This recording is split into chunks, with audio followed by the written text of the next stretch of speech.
convidar os irmãos para irmos para o Salmo 23 e fazermos a nossa leitura, a nossa releitura deste Salmo. Vamos fazer a releitura deste Salmo. Ele começa assim: o Senhor é o meu pastor, nada me faltará. Eu queria chamar a sua atenção para o fato de que aqui Davi não está dizendo que Deus é o seu rei, que Deus é o Senhor do universo, que Deus é a sua rocha, que Deus é seu escudo. Davi usa aqui a figura de Deus, de Javé, do Deus da aliança, do Deus do pacto, feito com Abraão, reforçado em Moisés. Deus é o seu pastor. E como Davi foi pastor de ovelhas, ele sabe muito bem do nível de atenção, do nível de preocupação, do nível de proteção, do nível de presença que um pastor precisa ter no meio das suas ovelhas. Ele não pode deixar as ovelhas sozinhas. Então, quando ele usa esta figura para tratar de Deus, ele já está falando de um Deus com o qual ele tem uma profunda comunhão. Ele tem um gozo de estar na presença desse Deus. Talvez seja, nós não sabemos quando é que esse salmo foi escrito, mas o que nós podemos deduzir do teor do salmo é que este salmo é um salmo em tempos de refrigério, em tempos de calma, em tempos em que Davi não está sofrendo provações, talvez.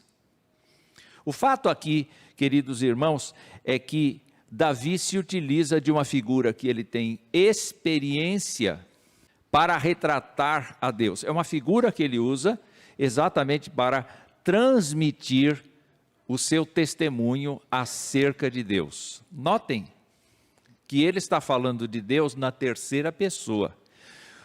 O Senhor, Ele é meu pastor. Está falando para alguém. Está falando para alguém. E ele então mostra aqui a conclusão disto. Desde que Deus me pastoreia, pastoreia a minha vida, pastoreia o meu coração, tudo quanto eu realmente preciso, Ele coloca. Não é que nada me faltará, eu devo evocar assim, quero um carro último ano, quero uma casa maravilhosa, nada me faltará, está dito na Bíblia. Não, não é nesse sentido. O sentido mais preciso disso é exatamente, Ele supre todas as coisas que efetivamente eu necessito. Portanto, muitas vezes Ele vai dizer não ao que eu quero. Muitas vezes Ele vai negar os meus pedidos tolos, porque Ele sabe que isso vai me desvirtuar em vez de me aproximar dEle. O texto então vai mostrar como é que nada falta às pessoas sobre quem o Senhor tem o seu pastoreio. Diz Davi: Ele me faz repousar em pastos verdejantes, Ele me leva para junto das águas de descanso. E, naturalmente, Davi sabia da necessidade das ovelhas, devido ao forte calor da região onde ele estava. Ele sabia muito bem que a ovelha necessitava sombra. As caminhadas não podiam ser muito extensas sem a devida água. O pastor tinha que observar se as ovelhas não estavam doentes, com dificuldade de caminhar no caminho. O pastor tinha a responsabilidade de não permitir que elas, então, fossem para várias direções ou parassem para ruminar ou capinar ou comer um arbusto pelo caminho. Havia marcha, havia necessidade de sair de um ponto e ir para outro ponto onde houvesse conforto.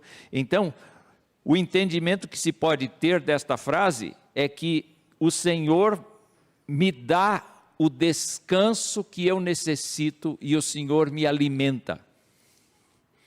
É interessante lembrar que Jesus Cristo, quando ensinou seus discípulos a orar, Ele ensinou que nós devemos pedir isto, que o Senhor nos alimente a cada dia. Que o Senhor dê o pão de cada dia, não o pão da semana que vem, mas o pão de cada dia, o pão nosso de cada dia nos dá hoje. Então, ele entende aqui que na figura de pastor e tendo a si mesmo como ovelha do pastor, ele que era o rei de Israel, que era o todo-poderoso, o grande estadista, ele aqui se olha como ovelha, ele é nada, ele se olha como pessoa pequena, diante do Deus glorioso. Ele diz assim, Ele me dá descanso e alimento, Ele torna a minha alma serena. E eu me lembro do apóstolo Paulo dizendo isto, que quando nós estivermos ansiosos por qualquer coisa, o que nós devemos fazer? Nós devemos orar ao Senhor e entregar a nossa ansiedade. O apóstolo Pedro confirma isso, porque o apóstolo diz, Ele cuidará de vós. Esta é uma certeza que Davi tinha. Era uma coisa maravilhosa para ele. E eu diria o seguinte, que ele é aquela pessoa que me leva para pastos verdejantes, me leva para junto das águas de descanso. Não adianta você colocar o rebanho do lado de uma cachoeira, porque elas vão ter dificuldade de beber na correnteza forte. Mas se houver aquele chorinho, aquele barulho de água, bem tranquilo, aquilo além de apaziguar o coração da ovelha, permite que ela beba a água fresca e permite que ela se sacie e que ela se acomode à sombra. Naturalmente, todas essas coisas são figuradas para nós entendermos que a Escritura nos diz que nós temos em Deus essa figura, à sombra das tuas asas eu me escondo. Então, quando Davi está falando, Ele me faz repousar em pastos verdejantes, leva-me para junto das águas de descanso, Ele está dizendo isso, Ele me dá descanso, Ele me alimenta, Ele encaminha a alma à serenidade, Ele é meu oásis, Ele é o aprisco para onde eu vou, para onde eu sou tratado, para onde eu sou guardado, para onde eu sou perdoado, para onde eu sou curado, para onde Ele é meu refúgio. Ele é o meu lugar santo, Ele é o lugar abençoador da minha vida, Ele é aquilo que completa o meu ser integralmente, porque Ele preenche todos os espaços da minha vida. O verso 3 vai dizer, Ele refrigera a minha alma e guia-me pelas veredas da justiça por amor do seu nome. É interessante ver aqui a ideia de conversão. Os comentaristas afirmam que quando Davi está dizendo refrigera minha alma, a ideia é de Deus perdoar, a ideia de Deus tratar com bondade, a ideia do pecador se colocar nas mãos do Senhor e a ideia de Deus realmente sarar aquele coração quebrado. Quando se diz refrigera minha alma, você pode imaginar o efeito que tem o ar friozinho da geladeira quando você abre em dia de calor. Aquele ventinho geladinho bate em você e traz um conforto que você não sabe explicar o que é. Mas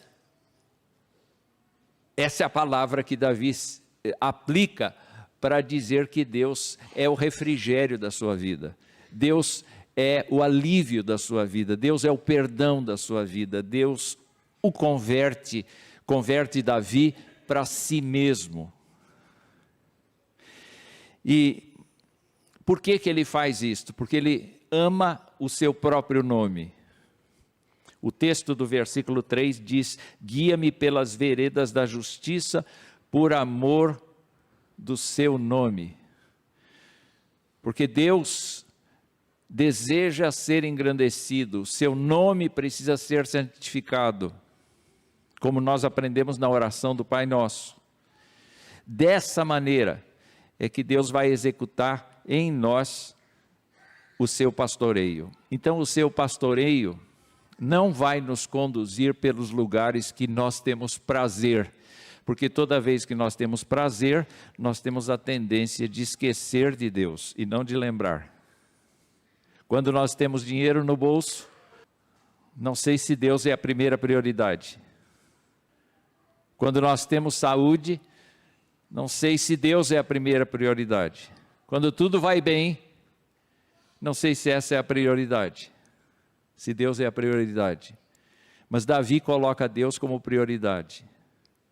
E quando ele fala que o Senhor o guia pelos caminhos da justiça, ele está afirmando que Deus vai guiá-lo por coisas certas, por sentimentos certos, por posturas certas, por reações certas, por coisas que efetivamente glorificam a Deus. Nós precisamos nos lembrar disto, que cada palavra, cada pensamento, cada intenção do coração louva a Deus ou não louva a Deus.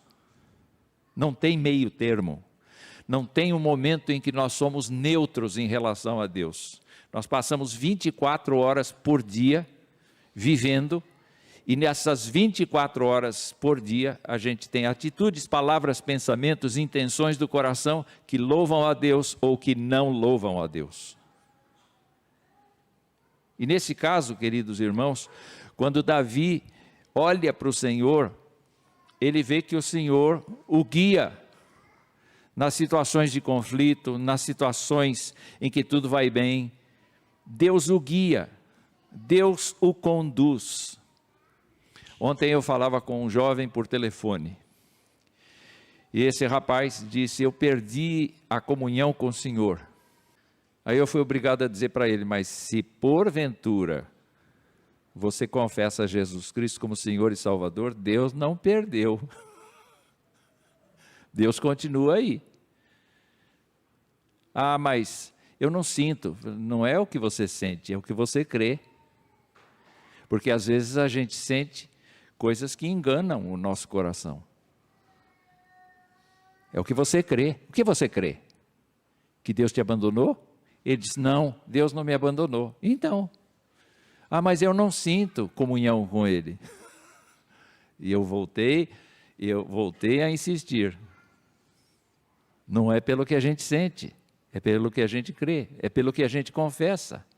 Então, mesmo que eu não sinta nada, mesmo que a terra não trema, mesmo que não haja uma rachadura no chão, mesmo que não haja evento catastrófico, mesmo que não haja milagre, Deus está ali? Tá, eu creio, eu confesso isso. E Deus vai me guiar, mesmo quando eu não sinto que Ele está por perto. Porque Ele é fiel a si mesmo e Ele ama o seu nome.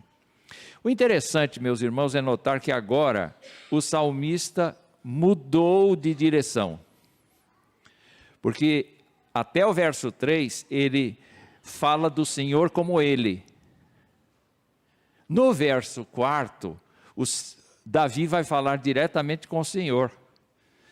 De que jeito? Ainda que eu ande pelo vale da sombra da morte, não temerei mal nenhum, porque Tu estás comigo, o Teu bordão e o Teu cajado me consolam.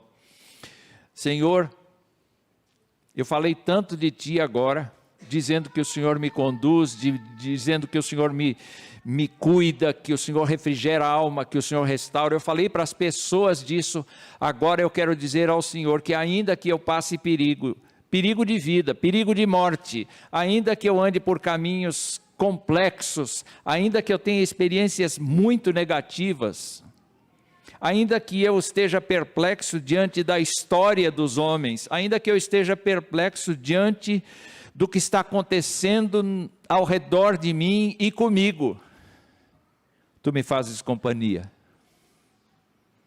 O Senhor está presente na minha vida. Eu gosto muito do Salmo 121, porque o Salmo 121, predileto da minha querida mãe, é aquele que diz que o Senhor é como sombra. Só Peter Pan ficou longe da sombra, mas nenhum de nós é capaz de ficar longe da própria sombra. Eu fico imaginando o Senhor como sombra, como presente na minha vida, queira eu ou não queira. Lá no meio da prática do meu pecado, o Senhor deve estar assim, olhando o que eu estou fazendo, contrariado com aquilo, sofrendo com aquilo, mas ao mesmo tempo amando a mim e me disciplinando, porque é isso que ele vai fazer. Davi reconhece que Deus faz companhia para ele sempre, inclusive nos dias mais difíceis, e só assim ele tem coragem de enfrentar os dias difíceis. Eu queria levar você a pensar no fato de que você não está sozinho se você confessa Jesus Cristo como seu Senhor e Salvador. E nos dias da sua dificuldade, o Senhor parece que aperta mais forte a sua mão ainda. E você não deve temer. É claro, deve ter prudência, mas não deve temer. Deve descansar nele, porque o Senhor fará a sua vontade. E ele usa duas ferramentas aqui. Ele usa as duas ferramentas do pastor, porque estas duas ferramentas são o bordão e o cajado. Qual a diferença entre eles? A diferença é que o bordão é uma vara reta e o cajado é uma vara com uma alça. Geralmente a vara é utilizada para defesa, enquanto que o cajado é para guiar a ovelha. Às vezes ele laça a ovelha com aquela alça, a fim de que ela volte para o caminho. Mas a vara ele usa para defesa contra animais, contra situações de perigo. Então, Davi usa as duas armas para dizer: eu sei que sou protegido pelo Senhor. Quer dizer, Deus não vai permitir que eu seja tentado além do que eu posso suportar. É o que Paulo diz em 1 Coríntios. Ele me defende, mas ele me defende para a glória do seu nome, ele não me defende para conforto pessoal. E quando ele faz isto, naturalmente o Senhor está abençoando também, porque quando ele protege, quando ele guia, aí nós percebemos que ele nos torna felizes e descansados. Mas a gente chega a uma segunda parte do Salmo, que diz: preparas-me uma mesa na presença dos meus adversários, unges a minha cabeça com óleo, o meu cálice transborda. Os comentaristas entendem que o texto não está se referindo ao presente, e já não há mais a ideia do pastor e das ovelhas, mas sim do pastor com o homem. Não mais a ovelha, agora o homem. E quando ele diz: tu preparas uma mesa na presença dos meus adversários, tu me distingues em relação àqueles que não te querem. Tu me chamas para a tua aliança. Tu trabalhas comigo dentro dos termos da aliança que o Senhor faz comigo. O Senhor não age de qualquer modo, Ele age coerentemente com aquilo que Ele prometeu. Então, a única forma de uma pessoa estar dentro desta aliança é aquilo que Jesus Cristo proferiu. Eu sou o caminho, a verdade e a vida. Ninguém vem ao Pai senão por mim. Deus não vai distribuir os termos da sua aliança com quem não tem o caminho, a verdade e a vida, que é Jesus Cristo. Daí a necessidade de nós pregarmos o Evangelho a toda criatura, porque as pessoas precisam saber disso. Que somente por Jesus, não é por nenhum líder religioso, nascido, morto ou vivo, não importa. Não importa ideologia, não importa nada. O que creem as pessoas não importa.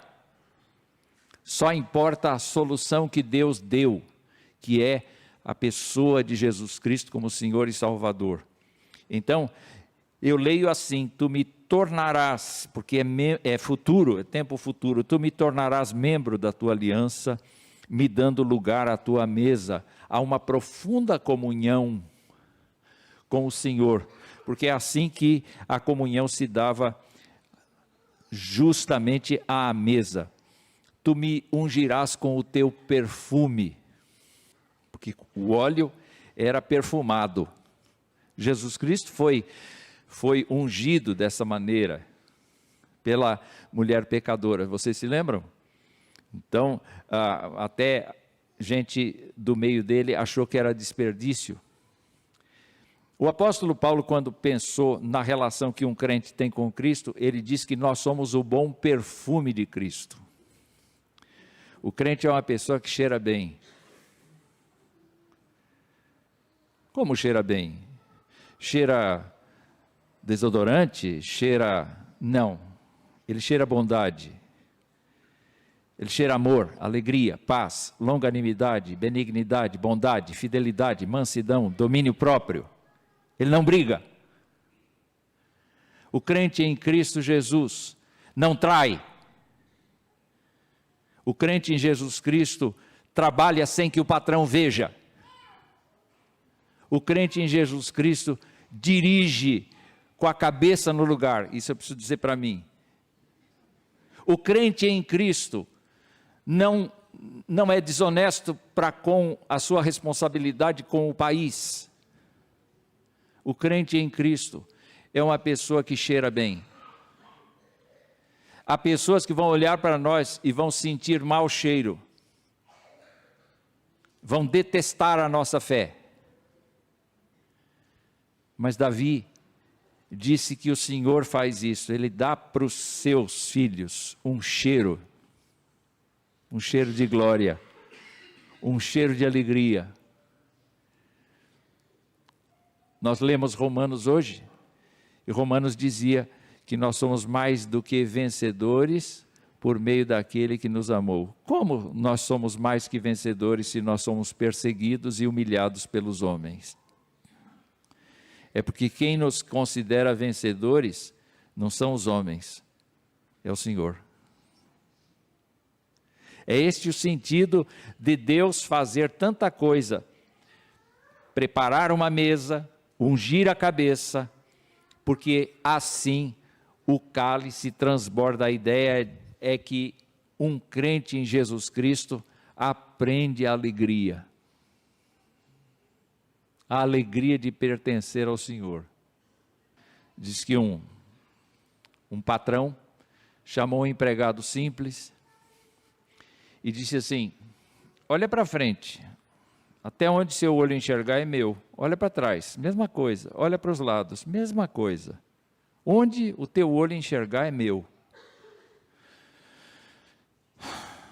O homem parou um pouquinho, pensou e disse assim: olha para cima. Aí ele contemplou o céu, disse assim: isso é meu. Isso é meu. Eu queria que você pensasse isso, no fato de que o que Deus está fazendo? Onde Deus está conduzindo você? Para quê? O que vai acontecer quando nós nos encontrarmos fisicamente, presencialmente? Pense nisto. E por último, bondade e misericórdia certamente me seguirão todos os dias da minha vida e habitarei na casa do Senhor para todo sempre. Diante de tudo quanto ele já escreveu, ele diz assim: tu me cercarás de generosidade, tu me cercarás de perdão contínuo até eu morrer. Tu cuidarás de mim até eu morrer. Eu me lembro do reverendo Amantino Adorno Vassão, que um dia escreveu no boletim da primeira igreja do Rio de Janeiro, ele disse assim: aprove a Deus me dar câncer. Num momento eu disse assim, ele está querendo chamar atenção? Mas depois eu entendi o significado da frase dele, porque ele acabou reconhecendo que ele estava a caminho de se encontrar com o Senhor. Tinha chegado o tempo dele parar com a sua vida aqui e continuar lá. Davi tinha essa segurança. E Davi se comprometia neste salmo a voltar à presença do Senhor, seja no tabernáculo, seja no templo, onde fosse, por toda a sua vida.